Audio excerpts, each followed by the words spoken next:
Hi, how's it? We're in the next part, so please go gauge your bearings to figure out what in the world we were talking about, to figure out what's going on here, okay?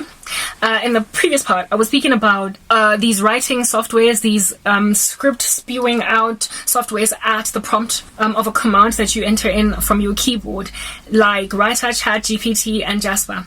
And I was speaking about how it is that they're the tantamount of ill-gotten gain. Do you understand? And how people should be careful how to use them. I highlighted how it is that, yes, we are in this world. We're not of it, however. And because we're in this world, we also have to be innocent as doves, though shrewd as snakes. So we can't entirely ignore the AI revolution, and we can't also entirely not benefit from it or capitalize on it. But we need to look at artificial intelligence as Christians, the way that, for instance, when Google was on the scene initially, when it came on board, Google was not a replacement for our minds. Google was just this crank cat, like, please move. Google did not replace our brains. It just made our research easier. It, simplified. It made it such that we took less time to find what it is that we needed in order to bring together what we needed to piece together. It made our deadlines towards our essays less daunting. Yes, that's what Google did.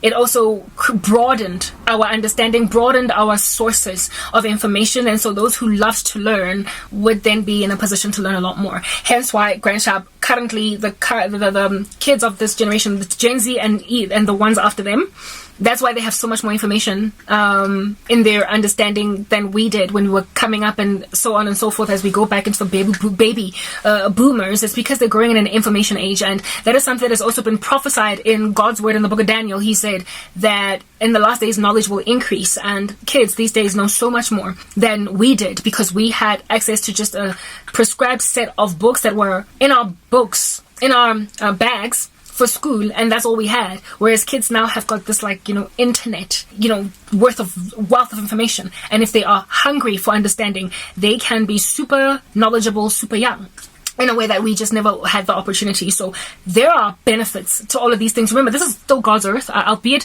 the God of this world being Satan and him running amok like a bandit. We nonetheless belong to God, and this earth is his, and the glories and mercies on it are ours to capitalize on and feel blessed by. Do you understand? So innovation of human beings is God-given. The scriptures, it is written therein that God, the glory of God is to conceal a matter, but the glory of man is to search it out. So innovation is our glory. Do you understand? We search out what God has concealed. So therefore, when we find things out, it is because God has given it to us to discover. He has given it to us as a glory. So artificial intelligence is a discovery. It is an innovation, meaning that since we are still not in hell, we are still on earth, we are yet to be eternally in a dark space that has no glory of God in it at all. It means that every human innovation, there is a positive to it still. Until such time that we get to, of course, the end of the ages where the mark of the beast is just the be-all and end-all of a satanic innovation, and God said, don't take it. He warned us against it. Every other innovation, if at all, God has not expressly warned us against it and said, don't do it.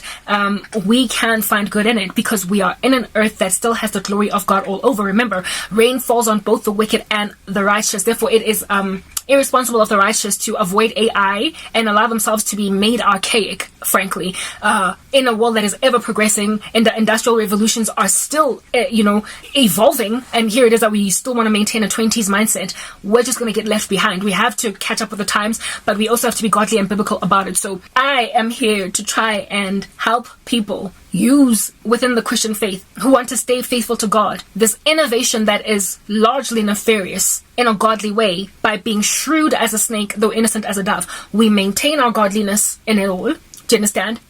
We maintain our godliness in the midst of it all, however also highlighting the perils that could be faced by many if they are not discerning and avoiding the nefariousness of it too. Cool.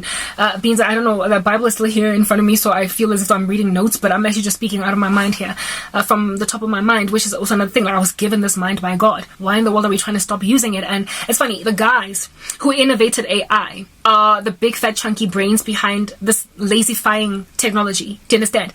They worked like dogs, using the big brains that God gave them to make society lazy. It's just so counterproductive. I don't even understand it. It's like you're smart and you innovated something that's going to make people more dumb. No, we need to try and magnify the glory of God in humanity, not decrease it. And AI is a massive threat to that.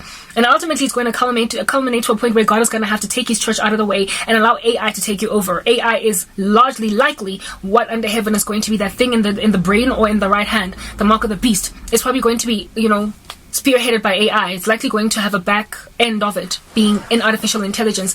But until such time that we get to that dreadful time in the history of the human race, we've got to use AI to help ourselves live lives here that are convenient but not lazy, all right? But also train people how to not be ungodly in the midst of a society or an era that's making people lazy. Okay. Very well. Guys, there are revivals breaking out in the US. I've come across that information online in universities. Like, kids might be the ones targeted by this insane agenda, but they are getting reached for Jesus. Meaning, it's not yet over. Like, there's hope. There's hope. So these very people that are being given so much more information and they have got access at their fingertips to being lazy and still millionaires, they are still choosing Jesus. They're choosing not to go with the grain of darkness. So we gotta have hope because they got hope. The Lord is a lover of our souls, guys. He knows how to counteract every era's cultural fails. He knows how to counteract them. And I'm out here trying to encourage people to be on that boat, to be on board with that particular agenda, with that particular rhetoric. I apologize. We are struggling with resources.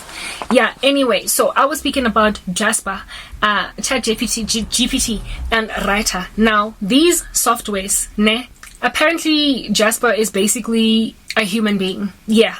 I have not checked out Jasper and I don't intend to because I still like to use my brain.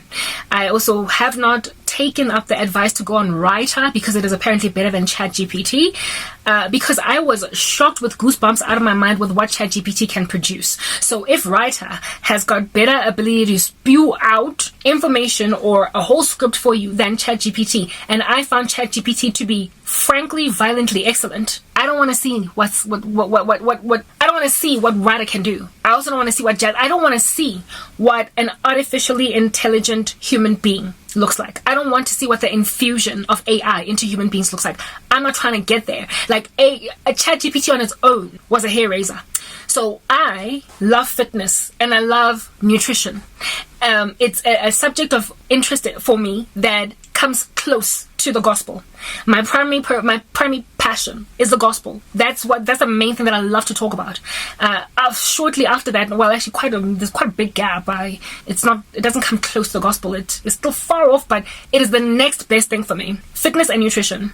And this has been true of me since I was in school. That's why I used to love the subject that was biology. I passed it the best out of all my subjects in school. I don't know why I didn't choose a career in that field. I probably would have been very happy if I did so, but money is what apparently makes this world go round. So I chose a career and I chose a university degree that apparently would make me the most money, not so much that would fulfill my passions. I was scared of blood. That's why I couldn't have never ever done anything within the fields of anatomy, like being a doctor or a psychiatrist or whatever. But I definitely loved anything at all that benefits the human body, but that also does not have to do with dealing with the dying human body. So medicine was out of the question, but things like biochemistry I could have done, but just out of shallowness, I did not want to have to wear a white overall because I wanted to wear a Gucci dress. Yes, believe it or not, that's how I made decisions in the past. It just goes to show how God can transform a brain. If at all I had gotten saved as a kid, I probably would have just flat out studied biochemistry or nutrition, something in the health sciences as a university student. But I chose the commercial sciences because it apparently made us more money. Very well. Cool beans and bananas. So since I've always loved nutrition, anything that has to do with health, the body, how this mineral affects this organ, since that's always just been my just fascination, all right, in this era of sorrow that I find myself in, I was like, you know what, I had this passion and I started working out some time ago, even though I've been kind of lazy these days. Not lazy, I've been inundated with I have been inundated with fretfulness, and so it's made me stop working out. I actually have a true desire and interest to carry on. Anyway, whatever, cool. So since this is my passion, I figured, since it comes close to the gospel, if at all I'm not going to feel like I'm working, you know, they say do what you love and you'll never have to work a day in your life. If I'm not going to feel like I'm working, and if I have to come up with a strategy to make money online that's not going to get me censored, because the world global elites are crazy and they're making sure that everybody says one thing.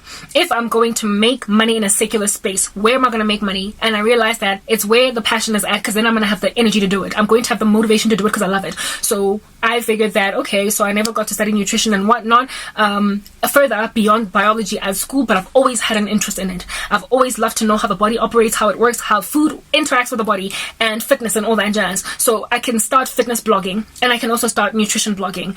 Since these days you don't have to have a qualification to just give your opinion on stuff. You just need to give a disclaimer that I'm not a nutritionist, I'm not a dietitian, I'm just a girl that loves food.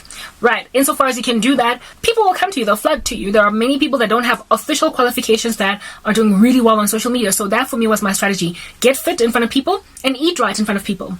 And then share how this food is interacting with the inside of you. But you see, because I have not studied an anatomical reaction to food since high school, I need information. If at all I'm going to write a compelling piece, a convincing article on why you should incorporate chia seeds into your diet, I need to find out, from sources that I would find online. So I used ChatGPT to do that, to get the nutritional information that can help me build a bodied argument in favor of apricots, in favor of raspberries, in favor of strawberries, in favor of cabbage or whatever, right? And why this is beneficial for your health in terms of fitness as well, how it's going to benefit your strength training and all that jazz. Okay, I could not just come up with this stuff from the top of my brain. I had to study it from experts and then paraphrase it in my own content. And I had this idea for a minute already. I have been checking out content for a while. I'm just naturally very drawn to it.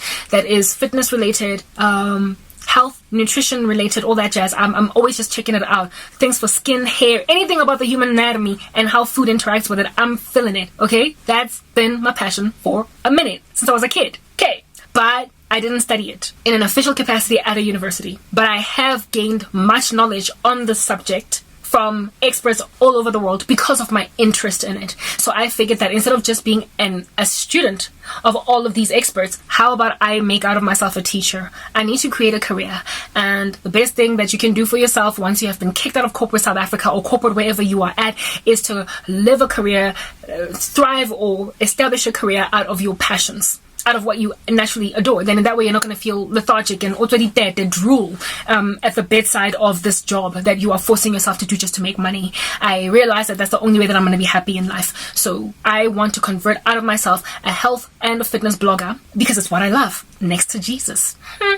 But I do not know, okay, how to put this information together in a convincing, compelling way in my own capacity, alright? So I needed to get advice outside. Basically research. My goodness, guys, what ChatGPT done did. Next part.